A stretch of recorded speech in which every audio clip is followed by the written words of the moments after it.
Hi, how are you? Good. How are you today, Crystal? Okay. I always get the giggles whenever we start video chatting. I know. I I know. don't know. I don't know what it is. I think when we talk on the phone, we're like, whoa, whoa, whoa. I've got 10 minutes. And so when we see each other, I'm just all giddy. It's literally 10 minutes. It's 10 minutes.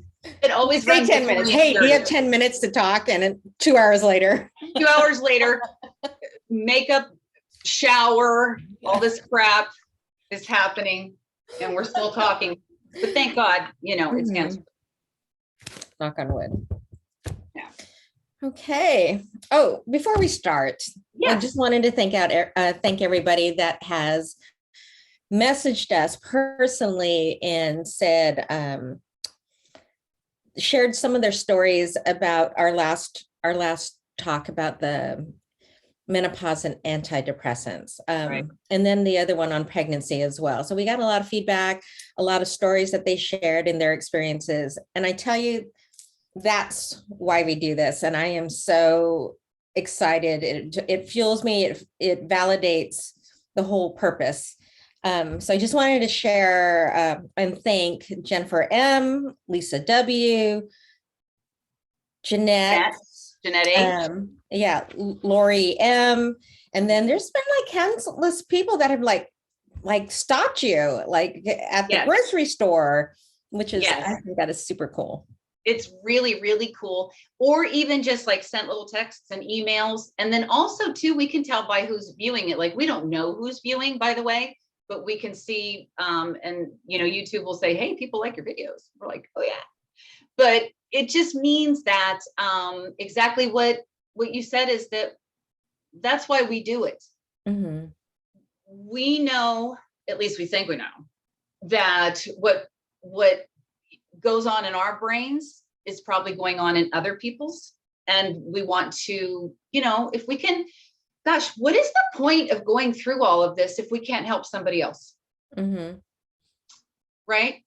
So, agreed. And we just want to thank you for your encouragement as well, because otherwise we'd be in a vacuum and we'd be like, oh, are we doing anything? Like, should we be doing this? And it's not been like that. You guys have been really, really wonderful. So thank you so much. Thank you. Oh, one more. Stephanie. I almost said her last name. Stephanie S. Thank you. I'm all like,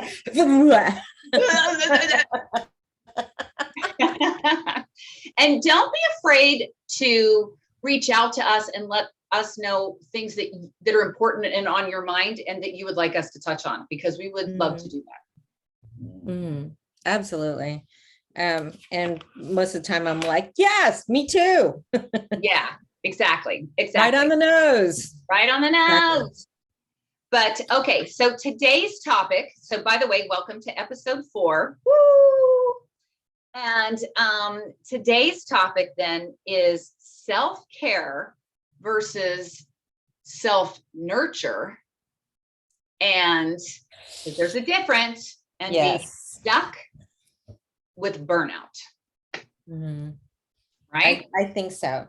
I think I totally agree. So before we start, last time one of the episodes you had me define what I thought, I think what sexy meant to me. So I'm going to put it back right at you. Okay. Tell me your definition, self-care versus self-nurture.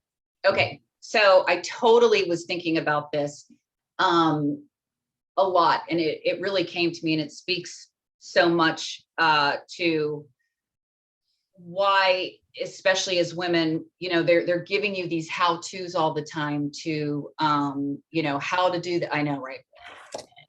How to do this, how to lift your spirits, how to be better in bed, which that's another thing, but I don't even want to talk about it. We don't have time for that.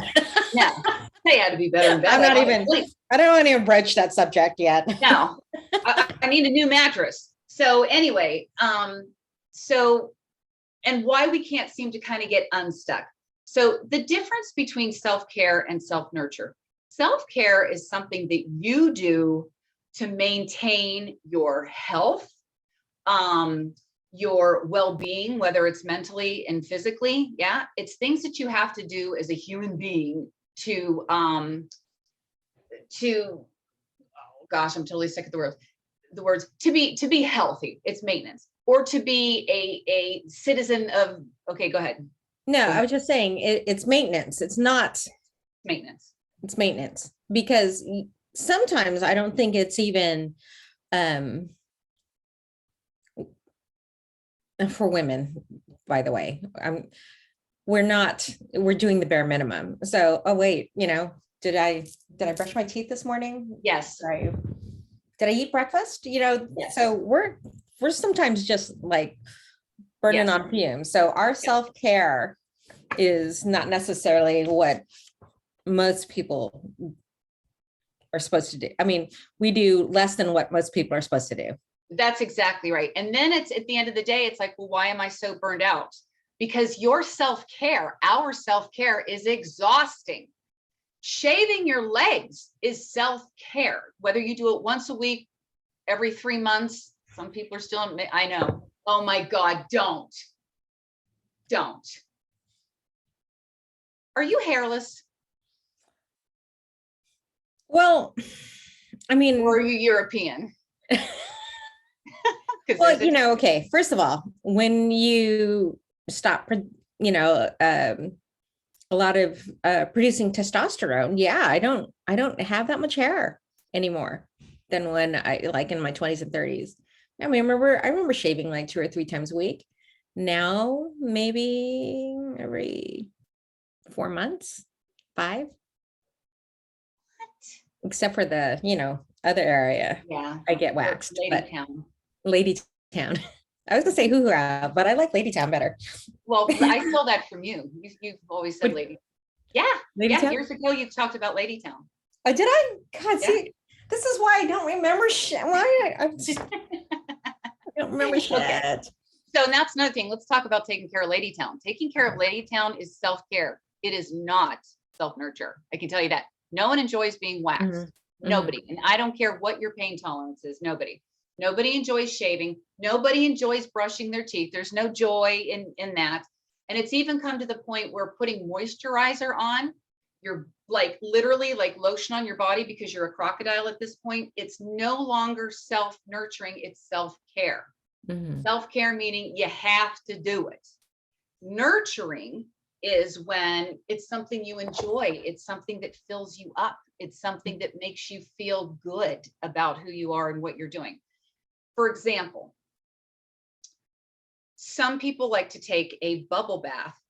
That's nurturing because they enjoy it, right? They light candles, they do whatever it is that makes them feel good while they're in the bathtub. Mm-hmm. All right.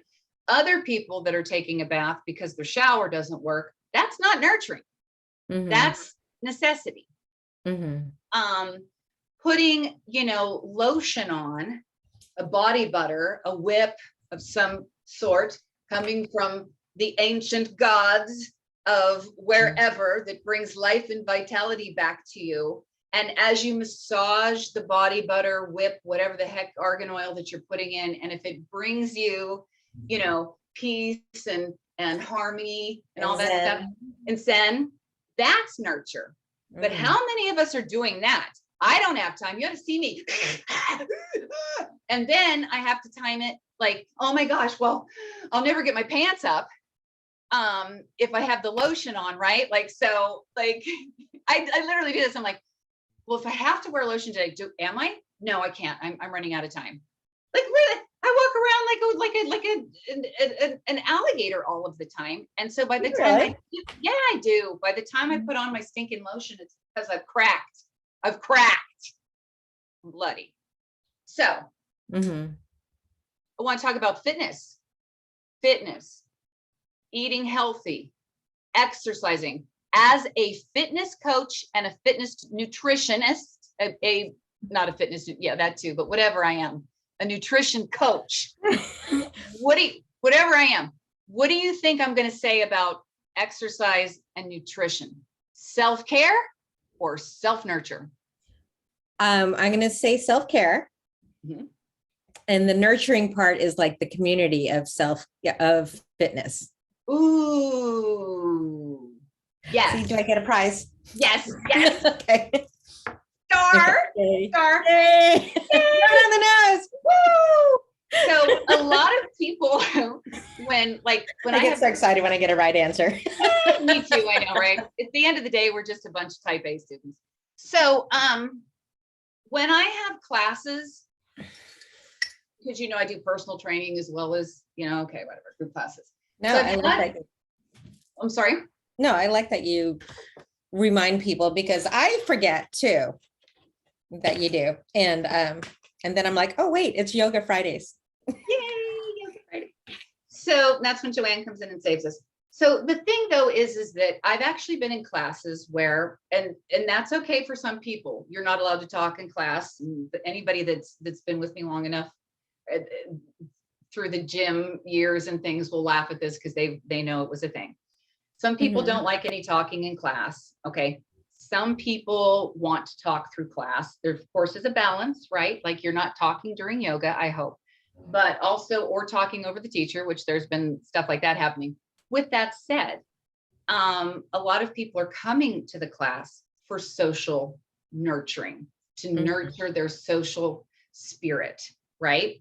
So when I stream, a lot of times I talk to, I don't want to stop the comments. I want people to be able to comment and do what they want.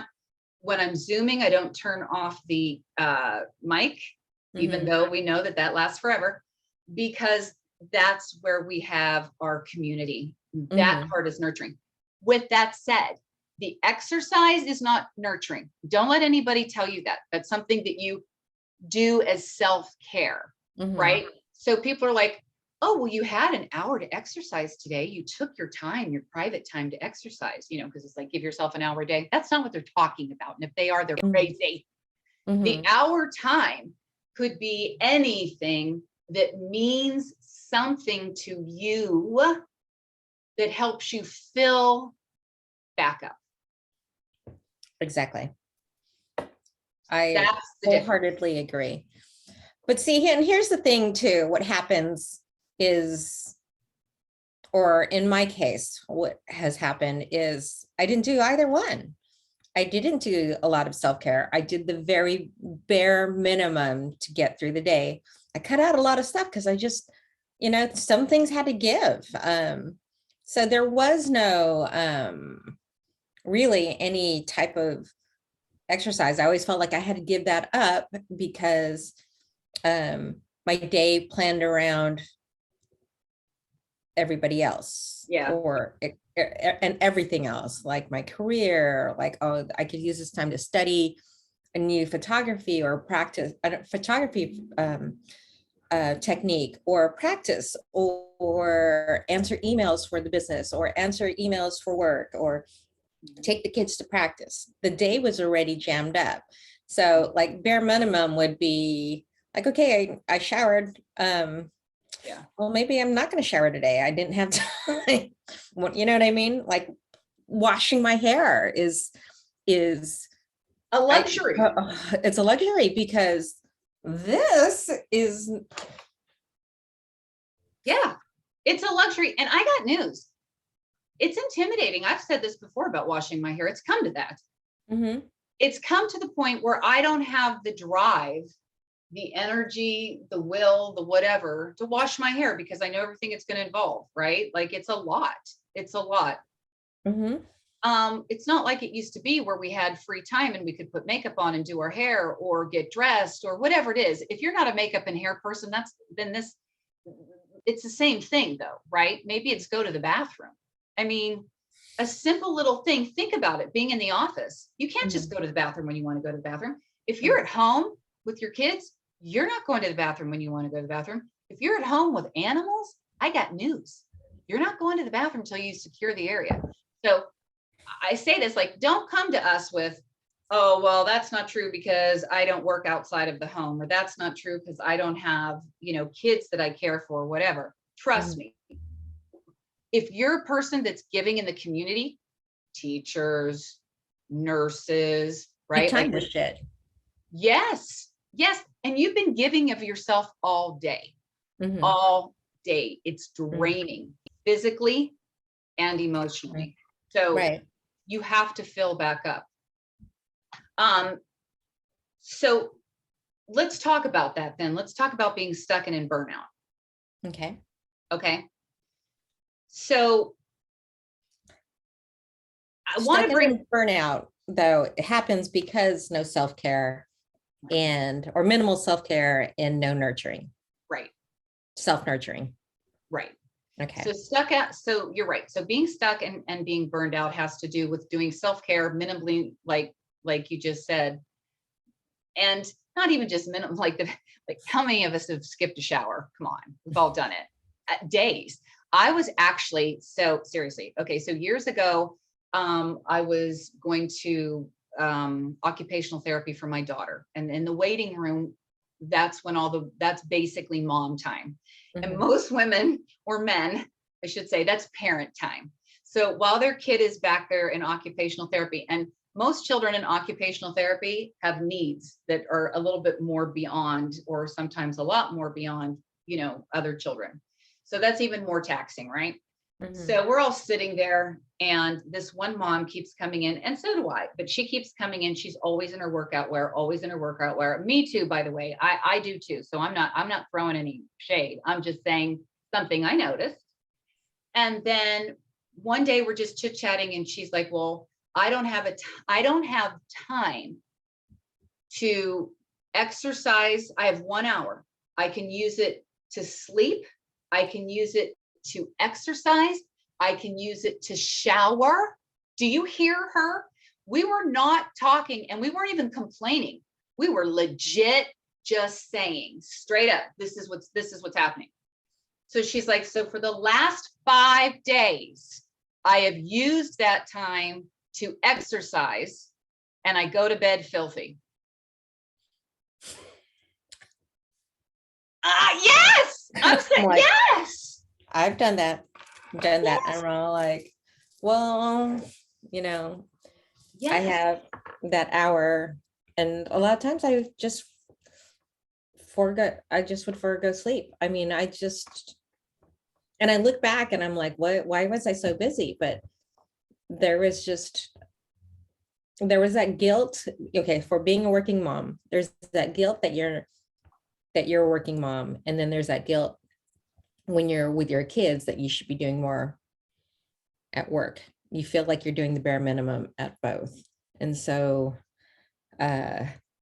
yeah, so a lot of that, if I didn't even have an hour, I lived off, and I still do. And like, my body's so conditioned to it now that I think I run off of 4 to 6 hours of sleep still. And I try um, CBD gummies. I've tried, physically wearing myself out, being mentally exhausted, and I cannot sleep more than 4 to 6 hours. Yeah. Yeah. I don't have that problem. And you do function. Mhm. Me, I'm the opposite. I need the extra sleep. So when I'm burned out, I'm really sleeping. And then I don't, to be perfectly honest, I'm not serving myself or the Mhm. people around me when I'm in bed. I mean, and I don't mean it, I don't mean it like, I don't mean 8 to 9 hours. I mean, there's days when I've overdone it. I could sleep 10. And when I was really in the thick of it, of course I wasn't. And then again, I'm serving nobody because mentally I really wasn't there, which brings us to another point that we wanted to talk about. And that's, so how do you become unstuck, and so the burnout. So what do you do? What do you do? Well, if you watch the media, again, not to pick on the media, but you know how like we're always told what to do. Well, you're going to rely on your partner, right? How do you keep the spark alive in your relationship? Oh, you're going to write each other little notes every day, put them in your little lunchbox. You're going to plan a date night. Let's do date nights. Let's do, I know, right? Let's do, wait. Special texts to create anticipation for later on in the evening. Maybe your partner can do the dishes or vacuum. Nothing sexier than seeing your partner vacuuming. the only thing sexier than seeing my partner vacuum is having my partner leave me alone so I can sleep. Because all day long, I'm a jungle gym. Mm-hmm. And I'm nurturing everyone else. And that doesn't just mean family. Understand, this is the world. You are out in the world, whether you're at work, whatever you're doing, believe me, you're serving other people, Mm-hmm. right? Absolutely. Right. And so then you get this little text that says, I can't wait for tonight, honey. I did the dishes.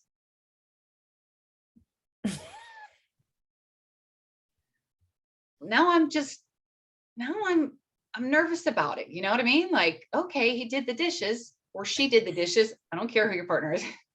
So now does this mean I have to shave Yes. and find something sexy to wear? Because right now, all I just want are a pair of sweats and a t-shirt.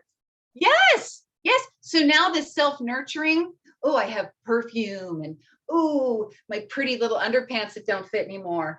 Ooh, or is like a string up my rear end. And I'm like, what is that? All that now is no longer nurturing. That's care. It's too much work. It's too much work. I got to shave in places that I don't see. It's added stress, you know, and I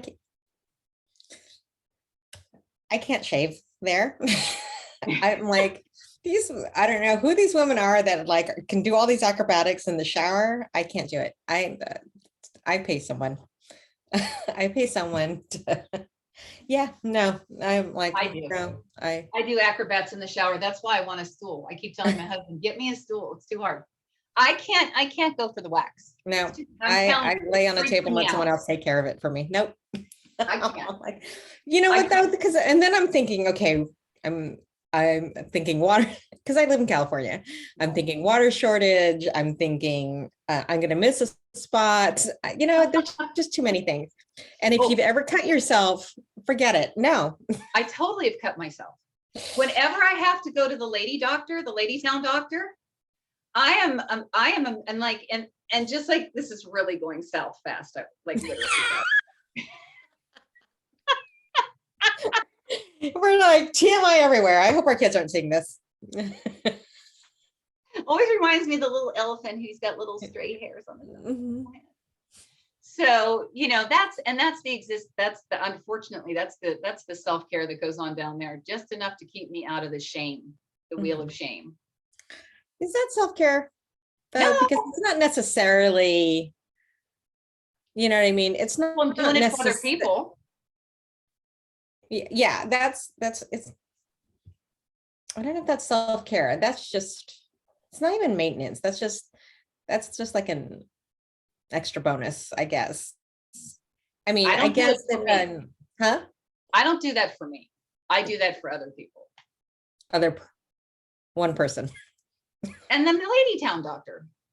Oh yeah, and the lady town doctor. The lady town doctor. And if God forbid I got to get into a bathing suit, the people don't need to see all that kind of stuff happening.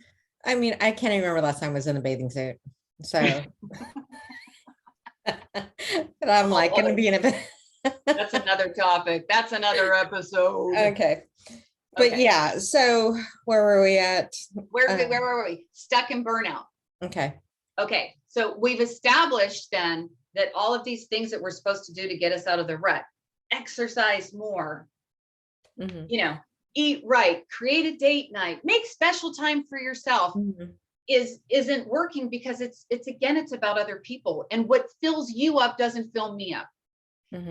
And also, especially when you're kind of going outside of yourself to be filled up, right? Well, I need my partner, my spouse, my friend to XYZ, and then I can feel special, right?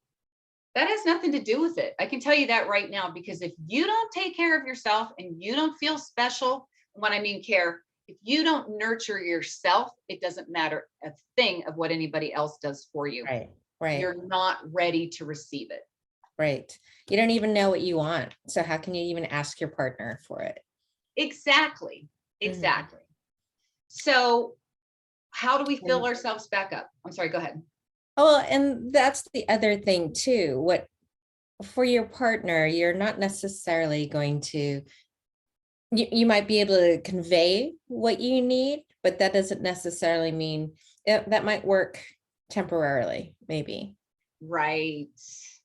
And their version of what you tell them you need might be done in not necessarily what you want, right? Does that make sense? Yes. So I could say, I really need you to reassure me. Reassurance doesn't necessarily mean he might reinforce in actions. His love language might be different, or her love language might be different. So again, it's being reliant on someone to create that happiness or that fulfillment for you. And that really, like you're saying, doesn't come from anybody but yourself. Doesn't. And it's unfair Mm-hmm. to ask other people to do it for you. Yeah, it is. Isn't it? But you know, every movie and book will tell you that it's supposed to be this partner that completes you, or the soulmate that completes you, and you're like, I don't know. No, but we assume so, and it puts a lot of extra pressure on that person, and it's very disappointing and sets that other person up to fail. It does. And it sets you up to fail. Then you feel worse about yourself, because that person is trying to do all of these things to make you happy, and nothing's making you happy, nothing, because you're not doing it for yourself. And we don't, because it's selfish, because we've been told that we're selfish. Right. If you do something that fills you up, you're selfish. If you spend money getting a pedicure, now I personally do not think pedicures are nurturing. I don't. That's another self-care thing. I do it for everybody else, not me. Because it's disgusting for somebody to have to see my dirty old feet that haven't been taken care of. So, I mean, a pedicure versus, but like a pedicure to get him cleaned and scrubbed and all that stuff. That's but like to put the polish on and make it pretty, that's nurturing. That's nurturing. Yes. Okay. Yeah. And the massage that goes with it, that's nurturing. Well, the massage that goes with it. But yeah, if you're just in there scraping the crud, that's no fun. Yeah. And then there's the booking of the time. Yes. Right? Yeah. Well, and that's the thing too, is I remember viewing manicures and pedicures, like women that got them, I'm all like, who has time for this shit? And I thought, oh, those women are super selfish. That's what I'm saying. Judgy me. And then now that my kids are off the payroll, I have the extra funds to do that. And I swear to God, it has changed. It's just one of those things that the act of it makes me feel like I am doing something to make me feel girly, and just, attractive again. Yeah. Because I was so bare minimum with self-care and the nurturing. Yeah. Or actually no nurturing. Yeah. The other thing too is if you're the kind of person that isn't into girly stuff, and there's a lot of people, I wasn't into it either. And I really did. And I was just as judgy, by the way. So like, if you get your hair highlighted, especially before we needed, like now again, hair is not self-nurturing, it's self-care. Okay. Not used to be though. Yeah. Well, yes and no. Again, it's like with the pedicure. It's like, okay, the basic haircut, so you're not looking like you're homeless, or what is it now? Unhoused. Is that the PC correct? Okay.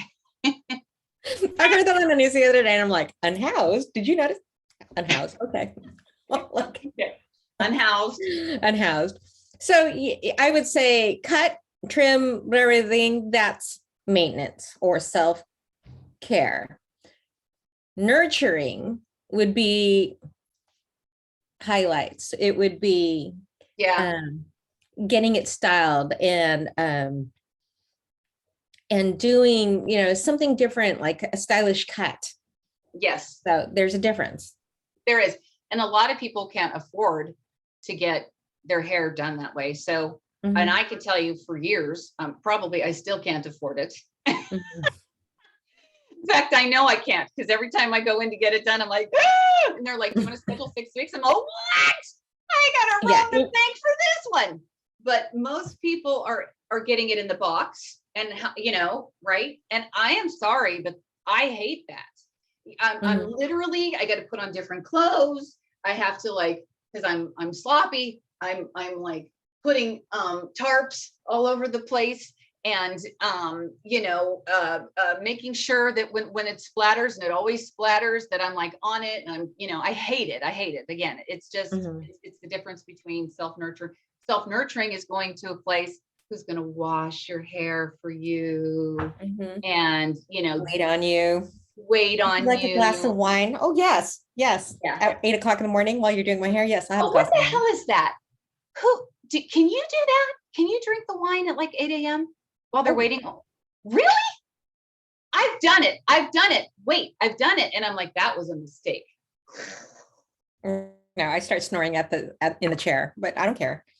It's my, you know what I mean? Yes, It's yeah, like because it's become a nurturing thing rather than a self-care thing for me. Yeah. I just need a ride. Like, I need somebody to pick my ass up. Well, but you're there.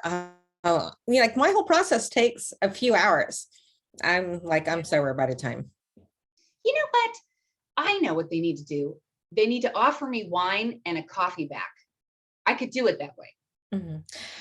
See, like if I have coffee there, then I have to go to the restroom. So no. Well, I always have to go to the bathroom. It doesn't matter. It wouldn't matter if I sit there anyway, all dehydrated, and I still have to go to the bathroom. But anyway, we digress. Okay. So All back right. to what we were saying. But I do really want to say, though, because I think it's fair, especially because there's going to be people watching this that maybe are also learning on the other, so it's not just us talking about it, but it's other people kind of listening Mm. as well. So for the spouse or the partner, or whatever is going on, that has found themselves in that situation, maybe it's you, maybe you're doing it for your spouse or your partner, where you're following this checklist but your spouse or your partner isn't responding, and it isn't about you. It's not about you. It's about the person that you are trying to fill up, right? Mhm. Because they're not able to do it for themselves. And then you feel like you failed. And that's just so unfair. And if you're not into self luxury items or whatever, that kind of a thing, maybe it's a foot massage. Maybe it's reading a book. Do you know how guilty I felt for years as a mom, just stealing away for an hour? And I couldn't read anything non-fictional. Okay. Before, I never liked fiction. I just wasn't a big fan of fiction. If I'm going to read, I was like, I love to learn Gotta about learn things. something. Yeah. Yeah. Mhm. I had a period of time. I have all these books upstairs that it's almost hilarious, because these are books that I used to make fun of women for, and I know you know what I'm talking about. I was in the well, wait, no. Although I think they're called bodice rippers. I think that's what they're called. They get a little racy. My daughter was in the hospital having surgery, and you're sitting there forever and ever, and then you got to stay in the hospital with your kid and the whole bit. And I went down to the Hallmark store, whatever the heck it was, and I found this book, and it wasn't, none of the books, they weren't labeled romance or that, just books, bestsellers. And there was no cover of a man and a woman.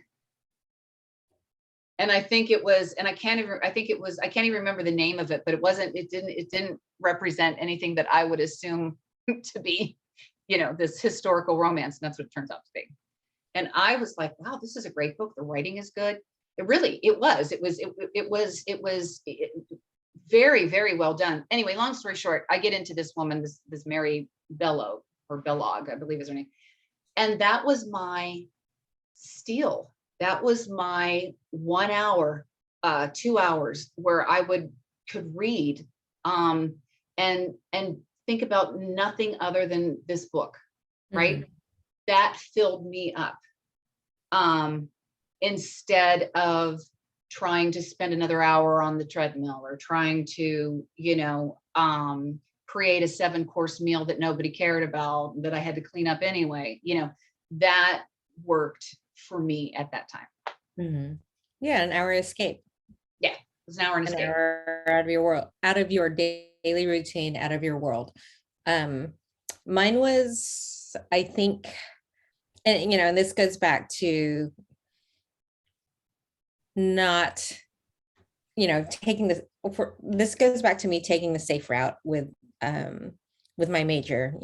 My parents came to America. They were not about to see me major in art or anything creative. So I took the safe route and majored in psychology and everything. Full circle, everything I do now is creative. Yeah. But so when the kids were little, everything was very, like you saying, very cerebral. Everything I had to do had to have a dual purpose or triple purpose. And then when the kids were in preschool, I would do their little parties and stuff for whatever event they had in class, and just doing little art projects like that, painting, little crafts, making soap. Those things just all of a sudden was very cathartic for me, very where I was able to, it still had a dual purpose because I was doing it for the kids, whatever, their whether it be for their parties or invitations, for their school projects or anything. That felt so good. It just felt so relaxing for me. Right. And I became really obsessed with crafts, and I have this craft closet upstairs that I really need to address. But so candle making, I made candles, and I loved it.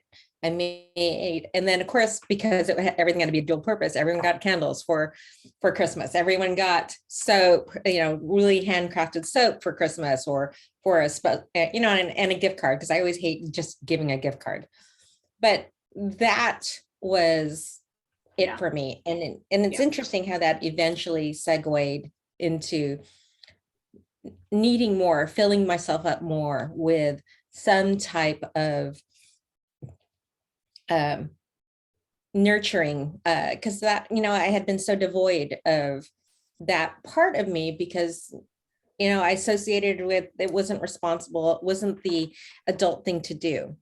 Right. So having returned that slowly and surely, and it luckily became my career, it's, and I lucked out. And I think it's for you too, is how that segued for you. Fitness is your, what you say, is cathartic for you. It's a release for you. It's self-nurturing for you. It is, to a degree. To a degree. It's because it's always a business now. Well, yeah, it's that. But even, the after feel for me is, it's the after effects of fitness is really the escape for me, right? It's the endorphins and all of that stuff. It has come to a point now where it's a power thing as well, because I do have more time to devote to it, or before I was literally stealing. So it would be like the same thing, you guys. It would be like, okay, well, what is the most important thing I need to work on? Oh, okay, cardio. Yeah. Skipping the stretch. You know who you are. Drives me crazy. I scream at you people. It's all coming back full circle. Skipping the stretch. I don't have time for that. I have like 45 to 60 minutes, and it's all in.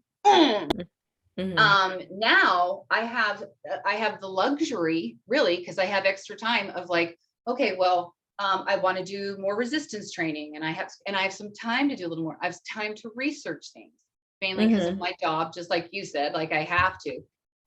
And the same thing with the flexibility. I've got bands and things. I have time to do things that are more nurturing, and not just about the most important thing to get done.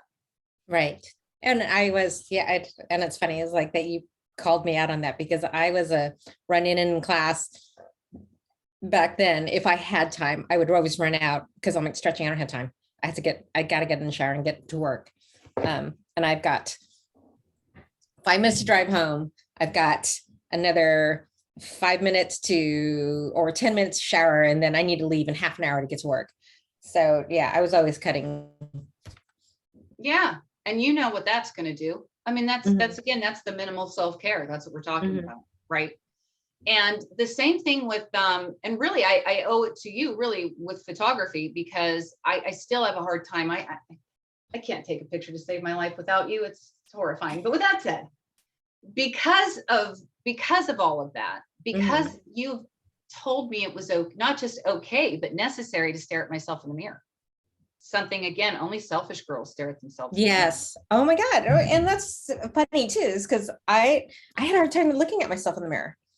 I mean, I would walk by, like, even like the reflections of the window, and I would try to avoid them. Yes. Vain, selfish people, self-absorbed, stare at themselves in the mirror. And then you or just even learn. take pictures. Yeah. Right. Yes. And it's funny is that my clients taught me how to do that too, though, because I'm telling them, get comfortable in front of the mirror, and I wasn't comfortable myself. And then and that's that exercise I always tell our midlife group to do, is practice taking selfies, practice it. All these people that you see, all these influencers that you see, all these people take time to learn what their angles are, to address and problem solve with their not so favorite features. How do I minimize my chest so it's not the focal point of this picture? You know what I mean?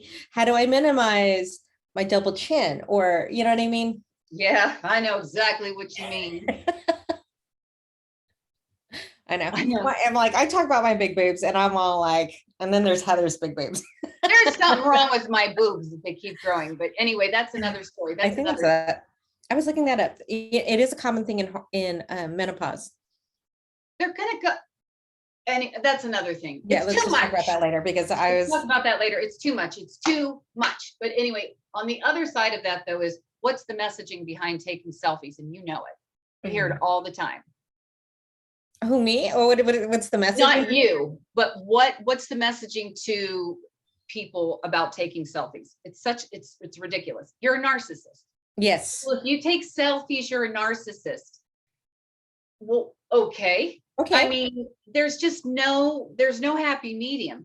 Do something for yourself. Take an hour to yourself every day. Should be about you. But boy, boy, girl, whatever, better be manscaped. Lady Town better to be taken care of. You better have, exercised. You better have cared for everyone in this world. Donated to here, walked the dog, fed the cat. It's just this consistent, constant thing. There's just not enough hours in the day. And if you take any time to yourself, really to yourself, not shaving or, something that is required to be, a citizen in the United States. We don't live other places where it's acceptable. Not to mention, I don't like the feeling of my that's, like there's only so long you can go where you're like, ew. Growth.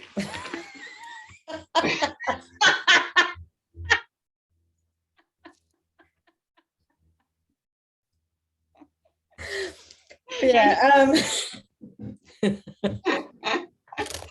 So share how nice I look, and then my sweatpants. But yes, you know what I mean? It's just business on top. It's I mean, again, everyone's self-nurturing is going to be different. Yes, that's what we wanted to hit on, right? That's the takeaway. So tell me what clicked for you with the self-nurturing? What was there one particular thing that sparked it or started the ball rolling for you? Yes, there's a couple different things. Different things for me. Okay. I got to the point, and this, and a lot of people know this, I was running millions and millions of miles an hour, being everything to everybody, nothing to nobody, right? Including myself. We had a really, really rough year. My son's senior year, we had a very, very rough year. And he did fabulously. My son, so proud of him. He was like his grades were great. He was auditioning for these big time schools, and we were going to New York 3 and 4 times to do it. And he was so independent that way, because I said, look, if you really want to do this, you're all in. I will see to it that you get to where you need to go, but I'm not going to I'm not going to, if you're not going to do the work, I'm not going to do it. How did he ever? I mean, he was amazing. He was amazing. So proud of him. And he was still doing performances at school, and he was filming. He was doing all these. He was just amazing. So with that said, I'm doing all of that. I'm in and out on a bus in New York. I'm going to all of his functions. He's graduating. There's college. There's this. Still taking care of my, sophomore in high school and my little elementary kid with dyslexia and all this stuff.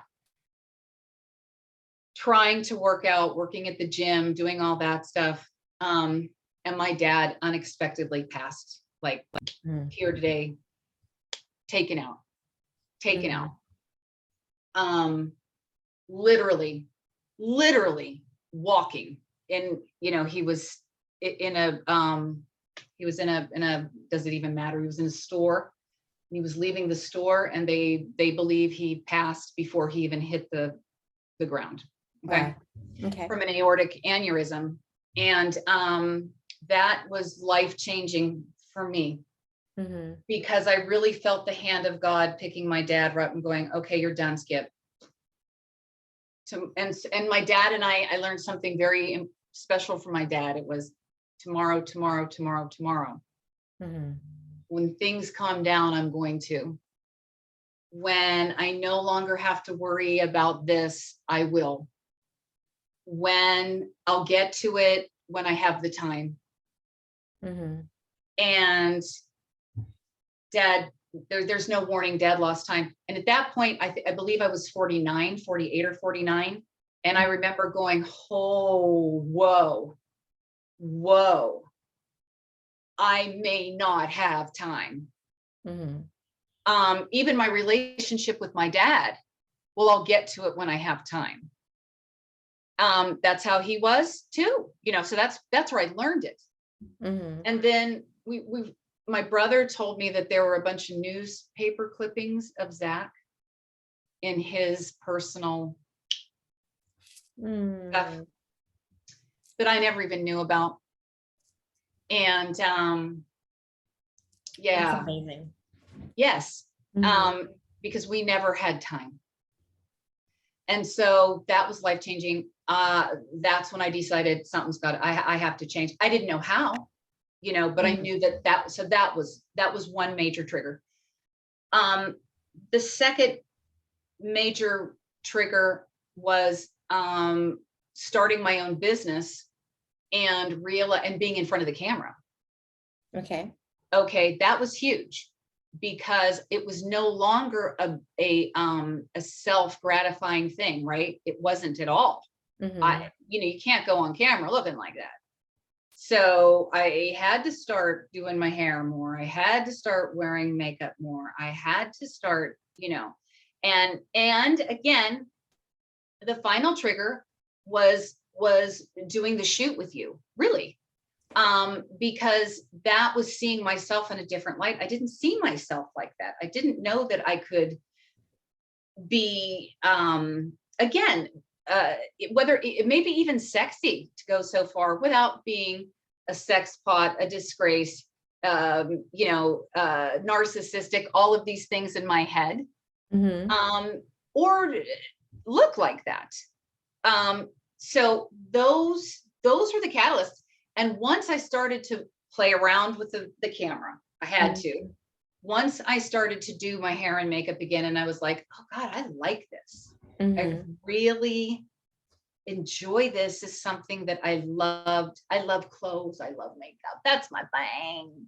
Okay. So now that you do these things, do you have guilt or regret or? I did. I still did. Mm-hmm. I would say, ooh, this isn't good. The more I'm thinking it through, because it was a business, Mm-hmm. and it became the dual, Purpose. just what you said, the dual purpose. That's exactly what it is. Well, I got to get my hair done. I got to get decent clothes. I have to match. You can't just buy something for yourself just to say it's for myself. I'm getting better, way better. And we just talked about this. I had, again, here we go again. The problem, so here's the thing. I got in on Instagram because I don't know what I'm doing there, but I got on Instagram to promote my business, right? To like, because that's how I can reach and all this. Okay. Mm-hmm. Here's what's happened through Instagram. I'm not reaching anyone, but they're reaching me. Okay. I am a consumer on Instagram like this. Oh my God. I need that. So I'm pretty sure that's not how this is supposed to work, but at any rate. So use it as a learning tool then. Did you just hear yourself? What'd I say? You said, but they're reaching me, right? Yeah. So what words are they using? What triggers are they using on you? It's usually expedience. It's usually convenience, expedience, but they're also targeting things that are necessary for, okay. So for example, things that are necessary. So afterwards, we're going to talk about this. Okay. Well, tell me now, because I'll be too tired. I'm having a glass of wine. What? No, we're having a glass of wine and we're talking about this. Oh, okay. All right. So back to the thing. Okay. So anyway, I started with Ipsy. So Ipsy sends me this glam bag. Mm-hmm. Every month. I pay $28 for it. I get like 3 or 4 full-size whatevs, and they send it out, and I love it. And part of it is, and you know why? Because dual purpose, work. I have 2 daughters that need it too, because, one's in dance, the other one is, they're girls. So we're all like getting blush and things like that, and self-care. Mm-hmm. And it's a surprise. I was like, oh, there's a package for me. What do we get? And all 3 of us love opening it up. Okay. That's something that I do without guilt. Okay. Wantables is so again, Instagram. As soon as I hit okay on the Ipsy, Instagram's like, oh yeah, let's take it up a notch. So so just make sure that when you're accepting cookies, that they're not selling your information. Oh, I'm sure that they are. I have no idea. Yeah, but you can adjust that setting. Okay, we have to adjust that. But we'll talk about that later. We, I mean you. So anyway,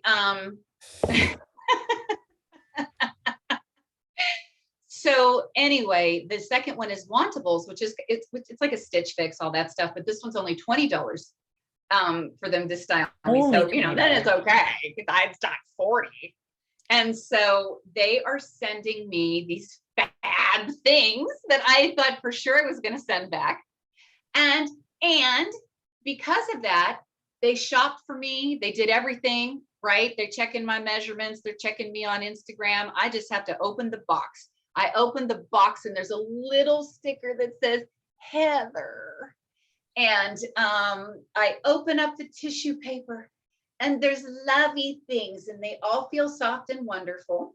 Mm-hmm. And then I try them on, and because of that, I have gone upstairs, cleaned out the closet, taken out the things that other people's image of me, other people's idea of me, other people's things that they couldn't get rid of that they've given to me that aren't me, they don't serve me. And I have worn the shit out of these clothes. So it takes the guilt away, because I'm going to, like, these things are going to fall apart is what's going to end up happening, because I'm wearing them so frequently and they match everything, like, everything matches everything and what have you. You're a little bit more coordinated now Yes. and lot more put together without Yes. having to put the thought to it because they've already, they've done this for you. Yes. And they're doing it athletically for me as well too. Okay. So I have an athletic style edit and I have a regular style edit, and you can like have it once a year, twice a year, whatever. Mm-hmm. Those are the things that I'm doing free of guilt. It makes me happy. Okay. And I love to wear my clothes now instead of dreading getting dressed. Yes. What am I going to wear? Blah, blah, blah. Okay. Okay. Okay. Where are we? Well, how do you do it? You know what? Whenever you throw the question back at me, I know you're all sitting here. I don't know why I get stumped, but I do. You're all like, Yeah. do you hear you? Do you hear you? Go ahead. I think for me, the question, okay, so the question is, what am I doing? Nurturing myself? Okay. I had to, whatever I do, I have to do it first in the morning. Otherwise, I put myself last. Yeah. So for me, you know, for me that who didn't exercise regularly, which was, I always associated with the self-care thing that I just didn't have time for and didn't do anything and put myself at risk because, you know, things were falling off at this point. Right. I mean, literally I was falling falling all over the place, losing my balance because I had no more core strength. My neck would go out for long periods of time, like physical therapy, chiropractic. I'm like, something had to give. So for me, you know, A is Pilates. Right. And then B is indulging myself with things like getting my nails done, which spending time to put on makeup. I changed my closet. I have a little walk-in closet. And I set up a little girly little layer of, so that I have my makeup, I have my closet. I actually have so much, I started buying myself stuff again. And, you know, I always feel horrible. I at first I started feeling horrible about, or guilty about buying myself shoes and clothes. And then I thought, why, you know, and I was telling my therapist this, and she says, are you putting yourself in the poorhouse? And I said, no. She goes, then why do you feel bad about it? She goes, are you spending beyond your means? No. And I mean, it wasn't a green light to go like spending crazy, but I started buying things that weren't just, you know, for work or just for, to like a necessary t-shirt or capris because I didn't have one pair of pants to wear at home. I just started like, you know what? Yeah. Start buying myself accessories again. All these things. I mean, Heather's known me since college. And when when she met me, like I had the shoe and clothes collection that was just, you know, it was fun. It was creative. It was a reflection of my style. Right. And when my kids started leaving the house, I felt like I had no style. I just had, that girl was gone. All I had were functional clothes. Doing that, not necessarily saying, oh, I could wear this to work or I can wear this for this. It's just like, oh, I like that. Yeah. So I think those are the things that for me, because it brought my personality back, it brought my style back, it brought just simple joy and not being dual purpose. And that was really important for me.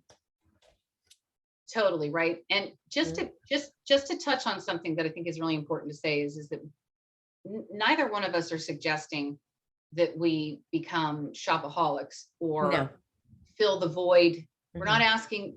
So, because this is no different than asking your partner to fill you up. Right. Like there is a whole, we could do a segment on that about trying to fill up, looking for outside fulfillment of our lives and ourselves. Not what we're saying. These are, or putting you in the poorhouse, like you said. You Mhm. go on Poshmark. My boobs Yes, weren't so I was big. going to say, I I would be point on out that, Poshmark 24/7. yes, I want to point Not out how that. much money. It's not about the Mhm. price tag. It's about, right? It's about, I got one of the ladies at the gym as a gift to me, gave me these little motivational cubes. One said, like work hard, girl boss, da da da.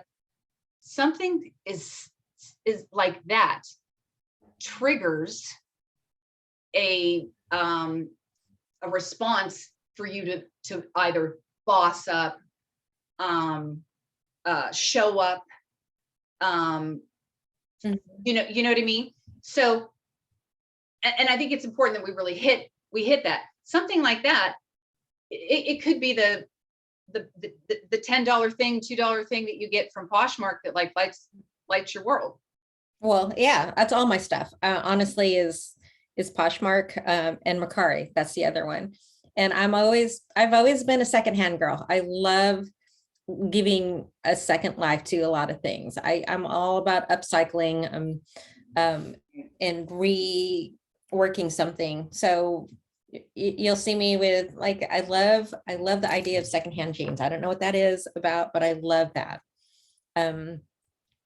So yeah, it isn't necessarily about spending money, because there are other things that I do as well that don't, but for me at the same time, it's because I didn't spend a lot of money on myself, or I didn't spend any money on myself. It was, oh, if I did spend money, it was because it had a dual purpose, or even just purpose. I justified it with, I bought camera equipment because I know I can make money off of it. Right. I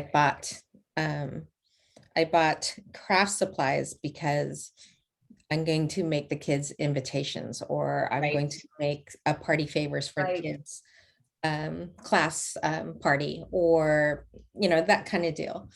So for me to just solely spend money without any dual purpose is my, and just because I liked it. And again, it's not a frivolous thing. I don't go out and just buy something but I'm still, I'm still very conservative in that respect. I spend money on travel more so because that was another big part of me for a very long time. And until maybe 51 or 52, I did minimal travel, except for with my kids with all their sports stuff, which was Right. a lot. I mean, but it were destinations for their racing and for their volleyball and for everything else, but not for pleasure or vacation. I think there, and like Heather and I are saying, it's not necessarily about spending money. I do a lot of other things for myself, like coloring. I love love coloring. And that is something that fuels me because it sparks creativity. Reading, and I'm a big fiction person, and I was turned on to fiction because my late younger sister was, an aspiring writer, and when she had passed away and I was going through her stuff, I had found um, some of her writing, and uh, she was amazing. I was so touched with her talent, and I was so sad that I didn't know about it.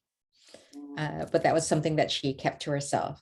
But she had a few favorite authors, and I found those books and I read them, and that to me brought me closer to her after she had passed. So and it has to be a particular type of fiction, because some of those things, like, oh my God, I read bleh, and this might be for somebody else, but it wasn't for me. But my daughter had wanted to, what were the vampire series? Twilight. Okay. Holy shit. I read all of them because I was like, is this appropriate for my daughter Right. in middle school? And I wish I read how many books there were. And all I kept thinking was, I want my life back. I wish I could have got those hours I spent reading those books to make sure they were appropriate for my daughter. I wish I got those hours back. I was just like, first of all, Oh, we could go all day. We could go all day. Mhm. Yeah, but I can't, the vampire thing sets me off anyway, because I have trust issues. I mean, if I finally relax enough, Mhm. and then you're going to bite and suck my blood, this I do Yeah. not find sexy. First of all, he comes back. He's like, technically he's like an 80 or 90-year-old man. Ooh, Is he yeah, going to you're be right. There's interested in an pedophilia now. 18-year-old? What the fuck? You're right. I didn't even get that out of it. You're Yeah, right. I was all like, Pedophile. I mean, I can't even listen to, back then, I couldn't even listen to like my daughter's friends when I love them, I just sweet and hilarious and everything. But there's no way that I could be like, if I were a man, 80 or 90 years old, and attracted to a 17-year-old or 16-year-old or 18. Oh, no. I would be like, put a gun in my head. No way. No way. First of all, I really wasn't attracted to them when I was 17 and 18. Mm-hmm. I find myself now being attracted to the same man that I was attracted to in my 20s. It's just that they're 20 years younger than me. I don't know. Mine have changed, but let's go. Let's not get into trouble here. All right. Yeah, that's another one. So anyway, okay. So let's double back. Let's make sure that we talk about before we end this. Mm-hmm. Let's make sure that we talk about filling yourself up Mm-hmm. is the way to become unstuck, because life is about things that you have to do. Mm-hmm. It is. Right. Okay. So we're not saying no, we're not saying that, Mm-hmm. but it isn't about being 100 miles an hour Mm-hmm. all day long for the things you have to do. It Mm-hmm. isn't about rolling out of bed and Mm-hmm. running like your hair is on fire and never taking time out for you, and feeling guilty when you do. Mm-hmm. Feeling guilty when you're eating lunch in general. Feeling Mm-hmm. guilty about maybe sitting down and eating and not working while you do it, or taking a Mm-hmm. phone call, or doing your finances, or writing an email, or whatever the heck it is. That's normal and appropriate. Mm-hmm. Doing something that makes you feel good, that isn't hurting someone else, that brings that's how you get your spark back. Mm-hmm. Get your spark back. Yes. Right? Now it's not so bad when somebody calls you up and says, hey, I need you to do this for me. Or, hey, you need to stay after at work or whatever. We need you to work over because of X, Y, and Z. Or, right? Or Yes. the text that says, hey, I did the dishes. Now you're like, okay. Because, I did have an hour to myself. Mm-hmm. Yeah, that kind of a thing. Right, exactly. And I think you are more open to so much more when you have that, when you take time to self-nurture yourself. Right. Okay. Yeah. And here's the thing too, is like when Christmas rolls around or Mother's Day rolls around, people are confused with self-care versus and self-nurture. We all get those at Christmas and Mother's Day. We all get the bath products. What are they trying to say? What are they trying to say? Right. It's like, what are we stinky? Yeah. Or like, that's going to solve all my problems. You know what I mean? Like, yeah, he just needs a bath. Calgon, take me away. Yes. First of all, they don't know us that well. No. You would be better off not spending that money and saying, here's 2 hours to yourself, or here's a day to yourself. But don't pressure yourself too, because I didn't figure this out right away. Right. You didn't figure like what is self-nurturing. Yeah. But you've got to step out and try different things. Honestly, if I'm like, I don't think I'd ever have tried yoga without Heather and Joanne. That's true. And that's shocking to me, by the way. Yeah, I was not a group fitness girl, and I love that. And it, and it's because it's 2 things. It is self-care. Yoga is a self-care thing. But the mind, the balance, and the community that we have afterwards are self-nurturing. Mhm. Making that time, that extra time for it. It's not no longer, okay, I have 45 minutes for yoga. Mhm. I set aside an hour and a half, sometimes two, Mhm. for yoga and our community time afterwards. So, and I think once we did that one, I was like, I forgot how starving I was for that, girl time. And, Yes. we were in the middle of the pandemic. So even more so, I didn't have it before, and then having it during the pandemic, I can't even tell you how much it fed my soul. And it was just being open and vulnerable and reassuring. It was validating. There was so many things that I just got from it. So again, it's not gonna just come to you. You're gonna have to try and do little things, step out of your comfort zone. For me, maybe it's a craft project. I remember for me, when I picked up that camera, it was scary as shit to share anything or even to stand out there with a camera, because I just felt like people were going to look at me and not know what and Right. she doesn't know what she's doing. Well, of course I didn't know what I was doing. Yeah. But I was so fearful of people thinking I didn't know what I was doing that I almost missed out on something that changed my life. Mhm. Exactly. So, But you hit it. So as we wrap up, though, you hit a really good point that we need to really explore, and that is the fact that what works. We said it from the beginning. What works for me and what works for you isn't going to work for somebody else. mhm, You have to find it. right. It's just like when I work with clients, people hear the same thing. Well, it's the same. This is proper form. This is Mhm, proper posture. So that's a blueprint. It's mhm, a good outline. But every person's anatomy is different and their needs are different, right? mhm, So we have to tweak and we have to find it. We have to find their proper form. We have to find, yep, yep. So it's the same with finding what fills you up. mhm, Finding that self nurture is going mhm, to be different for everybody. mhm. And that's okay. That's These are okay. all right. These are just Mhm, people throw this out as a suggestion. You can find it. You might find that your self nurture, and I've been there and I've talked to other people, is gardening. yes. Yes. Mhm, Yes. I know myself when I raise, and I take it very personally when my husband every spring does me a favor by weeding and cleaning out the beds and takes out one of my fledglings that I have nursed and loved and sprinkled and fertilized and spoke mhm. to and Massage only to life, right? ripped from the roots and thrown into the weeds. It's horrifying. So it could be something like that. It could be sewing, it could be Mhm, quilting, it could be mhm, meditation, it could be hiking. There's something, maybe it's bird watching, mhm, maybe it's, maybe I don't know. You know mhm. what it is. We always know what it is. Do we? We No, you're I was right. gonna say, because I didn't think yoga was.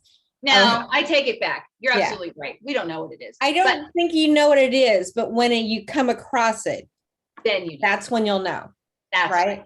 Yeah, that's what I Because meant. That's what I meant. right? Because like when Yeah. she started gardening, you felt it. You felt it in your soul. Yes. And you're right. I had no idea that I would be a gardener. I had no idea that I loved gardening. Before Mhm, you know it, I know like the genus and the thises and the that it and the zones and this and that. I'm like, mhm. and I'm buying books on, I had no idea how much I Yeah, loved it. and I remember you telling me I remember you telling me that you go to Home Depot and all those places and look for it's like the Charlie Brown tree. You're always looking for the little plant that just like nobody's like picked over and left there to die. And you're like, come home with me. Yes. Yes. I do. I'm always looking for the one I can save. No one loves you, but I I'm find like, you. I will bring you back to life. I hear you, my special friend. And I'm into different pots as well. Like I don't like, I will like, I've got pots that are so out there. And I love your garden. Remember when I came out there, I was like, we gotta photograph this because it's just gorgeous. Just and all of it, you can just feel the love and the art of it. And you know what I mean? You put your soul into it. Way more artistic than people. It's not just, so there's color schemes and there's there's sizing, right? And the whole thing and the planning of it all. Yeah. The other thing too, for me, we've talked about this, my God, we need to wrap up, is that each one of these, we always start this with, I don't think we're going to have enough to fill this up. I don't think we're going to have enough. And the biggest critique is, can you pare it down? But anyway, so I love having, we talked about this, my garden represents other people, right? So like my husband has raspberry bushes from his grandparents. Okay. I have lamb's ears. I planted lamb's ears that we got at his cousins in West Virginia. I have a boxwood from Virginia, not West Virginia, Virginia. I have a boxwood from Virginia that is special to me because it represents a special time that my family had. I have peonies from my mom that, so every time I look at the peonies, I think of my mom. Every time I look at the raspberry bushes, I think of, Chris's grandparents. I see the lamb's ears and I think of, and now those lamb's ears are at my mom's. And, so we have this like special community that we'll always have of each other because of the roots that we've literally, grown and transplanted. Yes. Okay. I'm done with it. Okay. So where were we? So we're saying to you, find your fill up because it's not from someone else. Yes. It'll never be from someone else. No. And you have to self-nurture. You have to do it because self-care, and know the difference between self-care and self-nurture, and not feeling guilty about self-nurture, because you cannot live your fullest life. You cannot be who you're meant to be with all these have to, coulda, woulda, shouldas. Yes. Without doing it. And you have to have an open mind. Yeah, that, and same thing though with some of the self-care as well. You need to, I mean, coming from someone that has done the bare minimum. Yes. I think once you do a little bit of more of that, and then you start branching out to the self-nurturing, I think it almost opens the floodgates, right? So, whatever it is, and find a community that supports it as well. And I think that makes the world of a difference, honestly.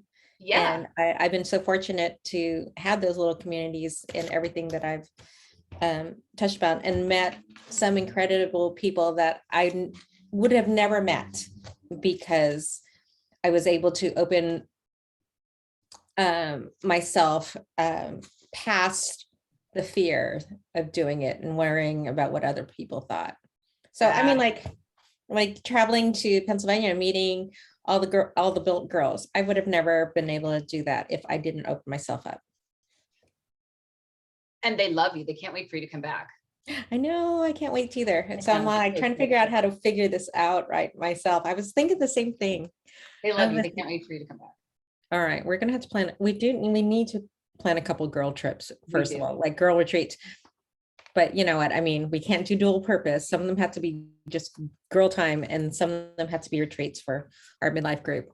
That's a good idea. By the way, it flips to the other side with me coming out to California and being with midlife group. That was such, I mean, I can't believe some of the for real. Think of the cool things that we have been exposed to recently that we would never have been had we not opened ourselves up and found things that fill us up. I mean, when I think, and when I tell people very matter of factly, well, what are you doing? Well, I'm going out to California. There's a midlife group, and we're going to do, we're having girls night, and, we're going to talk, and we're going to, take Drink pictures. wine. We're Yeah, and gonna. all this stuff, drink wine. And they're always like, wow. And then I hear it and I'm like, wow. Because and it's been wonderful. It's been absolutely wonderful. Never would have happened if we've never had allowed ourselves to open up, and be around our people, because we isolate. We isolate so much. The first thing we do when we're inundated and over, is we isolate. We shut the doors to get her done. And that's probably the worst thing you could do. Yep. All right, that's it. Now get out of here. Love you. Love you too. Everybody take care of you. All right. I mean, self-nurture you. That's right. What she said. Yeah. All right, bye.